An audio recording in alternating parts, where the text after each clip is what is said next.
இந்த video skip பண்ணாம பாருங்க. அப்பதான் நான் என்ன விஷயம் சொல்றேன்னு உங்களுக்கு புரிய வரும். ஓகே, அனைவருக்கும் வணக்கம். நான் உங்கள் அருண் மனோஜ்குமார். நீங்க பார்த்துட்டு இருக்கிறது back on official YouTube channel. இன்னைக்கு நம்ம எதை பத்தி பேச போறோம் அப்படின்னு பாத்தீங்க அப்படின்னா, பத்மபூஷன் திரு அஜித் குமார் அவர்கள், Trisha, action king Arjun and Regina Cassandra ஆகியோர் நடிச்ச விடாமுயற்சி திரைப்படத்தை பத்தி நம்ம பேச போறோம். இயக்குனர் மகிழ் திருமேனி அவர்களுடைய இயக்கத்துல வந்தது. லைகா ப்ரொடக்ஷன்ஸ் உடைய சொந்த தயாரிப்புல இந்த படம் பாத்தீங்க அப்படின்னா 2024 காலகட்டத்துல படப்பிடிப்பாகி இந்த படம் உருவான விதத்துக்கு முன்னாடி ஒரு வரலாறு இருந்தது. அது உங்க எல்லாருக்கும் தெரியும். AK62 நெட்ஃபிளிக்ஸ் வாங்கும் பொழுது அந்த படத்தை இயக்குறது விக்னேஷ் சிவன் அப்படின்னு சொல்லி அஃபீஷியலா அனௌன்ஸ் பண்ணியிருந்தாங்க. லேட்டரா அதை ரிவோக் பண்ணிட்டு மகிழ் திருமேனி அவர்களை சூஸ் பண்ணி ஒரு ஸ்கிரிப்டை கொண்டு வந்திருந்தாங்க. ஆக்சுவலா இந்த விடாமுயற்சி திரைப்படம் லாக் ஆகிறதுக்கு முன்னாடி இது ஒரு பிரேக் டவுன் திரைப்படத்துடைய அஃபீஷியல் ரீமேக் அப்படின்னு சொன்னாங்க. யூஸ்வலா படம் வாங்குறப்பயே, படம் பண்றதுக்கு முன்னாடியே ரீமேக் ரைட்ஸை வாங்கிட்டு தான் படமே பண்ணுவாங்க. ஆனா இது அப்படியே ரிவர்ஸ் ஆயிடுச்சு. படம் பண்ணி முடிச்சதுக்கு அப்புறம் தான் ரைட்ஸ் வாங்கினாங்க. பெரிய தொகைக்கு இந்த ரைட்ஸ் வாங்கி பேராமவுண்ட் ப்ரொடக்ஷன்ஸ் ஹவுஸ்ல கிட்டத்தட்ட ஒரு $10 மில்லியன் இன்வெஸ்ட் பண்ணி இந்த படத்தை வாங்கியிருந்தாங்க.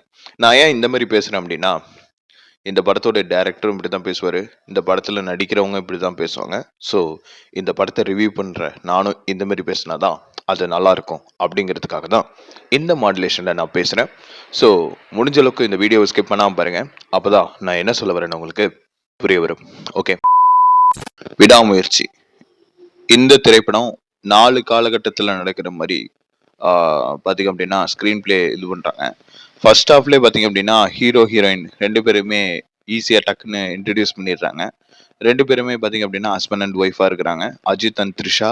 அஜித் அவர்களோட பேர் அர்ஜுன் அண்டு த்ரிஷாவோட பெயர் கயல். ஓகேங்களா?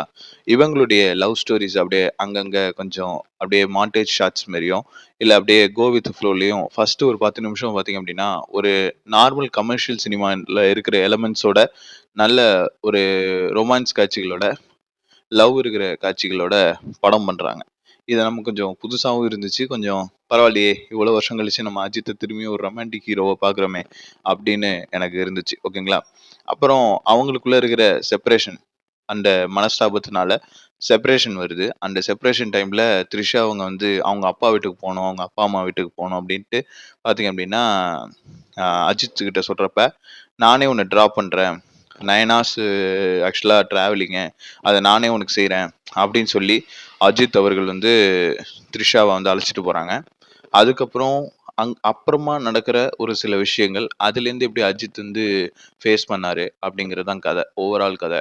இதில் அர்ஜுன் சாருக்கு, ரெஜினா கேசட்ரா இவங்கெல்லாம் ஒரு நெகட்டிவ் டீம். அவங்களுக்கு ஒரு செப்பரேட் ஃப்ளாஷ்பேக் வச்சு எதனால இந்த மாதிரி நெகட்டிவாக இருக்கிறாங்க அப்படிங்கிற காமிச்ச விதம் இன்னும் கொஞ்சம் ஸ்ட்ராங்காக காட்டியிருக்கலாம் அப்படின்னு தோணுச்சு.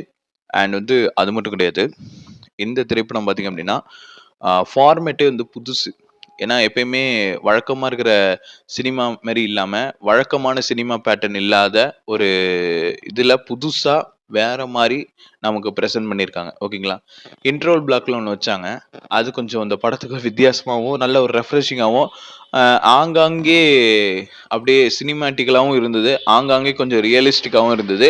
ஒரு ஹாலிவுட் படம் பார்த்த ஒரு ஃபீலை பார்த்தீங்க அப்படின்னா இந்த விடாமுயற்சி திரைப்படம் நமக்கு கொடுத்துருந்துச்சு. ஓவராலாக இந்த திரைப்படத்தை பற்றி சொல்லும் பொழுது அனிருத் நல்லா பிஜிஎம்லாம் ஸ்கோர் அங்கங்கே பண்ணியிருந்தாப்புல, ஒரே பிஜிஎம் வச்சே கொஞ்சம் அங்கங்கே ஓட்டினாப்புல. ஆனாலும் பரவாயில்ல, இந்த படத்துக்கு அதுதான் தேவை அப்படிங்கிற மாதிரியே எனக்கு ஃபீல் ஆனிச்சு. அண்ட் நல்ல எல்லாருமே அவங்கவுங்களுக்குன்னு கொடுத்த ரோல் எல்லாத்தையுமே கரெக்டாக நடிச்சிட்டாங்க. இதில் பிரச்சனை என்னென்னா, ஒரு சில சீன்ஸை இன்னும் ஆட் பண்ணியிருந்துருக்கலாம்.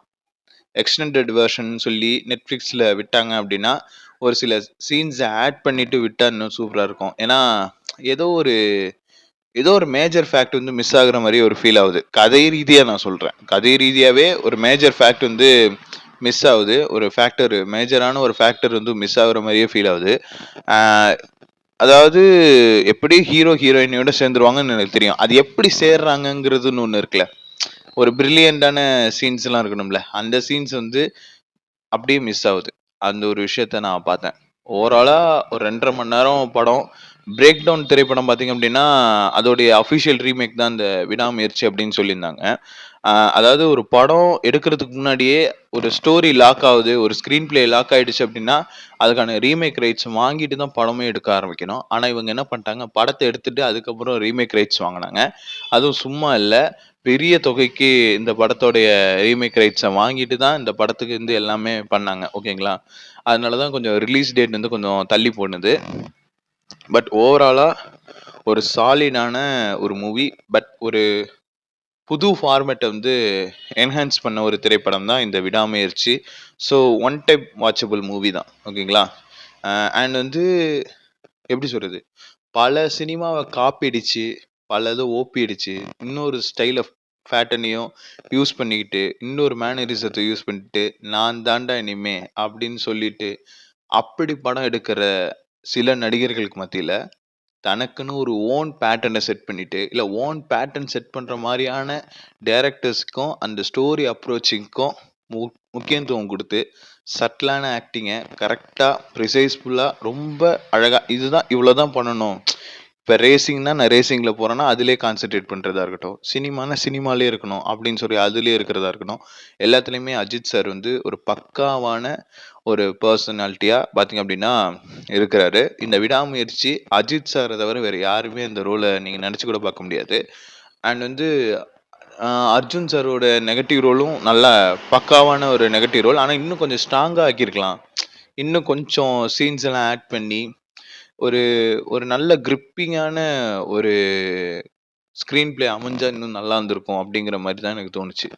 இது என்னமோ அ இந்த சில ஹாலிவுட் படம்லாம் போடுவாய்ங்க. அந்த ஹாலிவுட் படத்தோட ஃபீல் லைட்டா அங்கங்க எட்டி பாக்குது. அது மட்டும் கொஞ்சம் தவிர்க்கலாம். ஏன்னா, ரொம்ப அந்நியமா தெரிஞ்சுச்சு. கனெக்ட் பண்ணிக்க முடியல டக்குன்னு. ஓகேங்களா?